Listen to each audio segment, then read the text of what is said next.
நமஸ்காரம். ஜூன் மாதம் ராசி பலன்களில் மகர ராசிக்கு பார்க்கும்போது மாத ஆரம்பத்திலேருந்தே சுகஸ்தானத்தில் குறிக்கிற இடத்துல சுகங்கள் அனைத்தும் குறிக்கிற இடத்துல சுக்கிர பகவான் ராஜகிரகமான சுக்கிர பகவான் சஞ்சாரம் பண்ணுறதுனால மனசில் சுகமேன்மைகள் அதிகரிக்கும். அதே சமயம் வீட்டுக்கு தேவையான பொருட்களை வாங்குறது, வீட்டுக்கு தேவையான முக்கியமான பொருட்களை வாங்கி வீட்டுக்கு கொடுத்து சந்தோஷப்படுத்துறது, தாயின் மூலியமாக ஆதாயம் கிடைக்கிறது, இடபூமி வண்டி வாகன யோகங்கள் அமையிறது போன்ற முக்கியமான விஷயங்கள்லாம் இந்த மாதத்தில் மகராசிக்காரங்க எதிர்பார்க்கலாம். மாதம் மத்தியம பகுதியில் சூரியன் 6ல் மறையிறதுனால, இதை ஏற்கனவே 7.5 சனி முடிஞ்ச இந்த காலகட்டத்தில் சூரியனும் 6ல் மறையிறதுனால அட்டமாதிபதி நேரடி மறைமுக என்னென்ன எதிர்ப்புகள், அது வேலை விஷயமா இருக்கலாம், சொந்த பந்தங்களாக இருக்கலாம், அது மூலயமா என்னென்ன எதிர்ப்பில் இருந்துச்சோ அந்த எதிர்ப்பெல்லாம் இந்த மாதத்தில் மறைஞ்சிரும். உண்மையை சொல்லப்போனால் எதிரி கூட நண்பமாக ஆகிற காலகட்டம்னு இந்த மாதம் நம்ம ஜூன் மாதம் மகர ராசிக்கு சொல்லலாம்.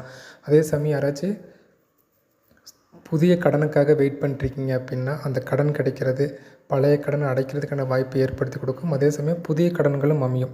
அது வீடு லோனு, ஹோம் லோனாக இருக்கலாம், பர்சனல் லோனாக இருக்கலாம். இதுக்கு சுபகாரியத்துக்காக ஒரு கடன் வாங்குகிற அமைப்புக்கெல்லாம் இந்த மாதத்தில் ஏற்படுத்தி தரும் அப்படின்னு நம்ம சொல்லலாம். யாராச்சும் வெளிநாட்டு போகிறதுக்காக ட்ரை பண்ணிகிட்ருக்கீங்க, அதுக்கு வீசா ப்ராசஸ் நடந்துச்சு ஆனால் நடுவுலேயே கட் ஆயிடுச்சு அப்படின்றவங்களுக்கு அந்த வீசா சக்ஸஸ் ஆகி அதுக்கான பாசிட்டிவான நியூஸ் இந்த காலகட்டத்தில் உங்களுக்கு கிடைக்கும். ஜூன் மாதம் கண்டிப்பாக இந்த ஆகஸ்ட் அக்டோபரில் நீங்கள் ஃபாரின் போகிற மாதிரி இருக்கும்.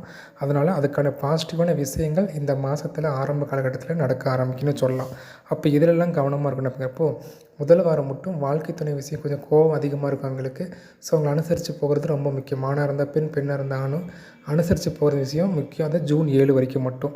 அதன் பின்பு உடல் ஆரோக்கியத்தில் கவனம் இருக்கணும். எந்தெந்த பகுதி, வயிற்று பகுதி, கழுத்து, தோள்பட்ட பகுதியில் கொஞ்சம் கேர்ஃபுல்லாக இருக்கணும்.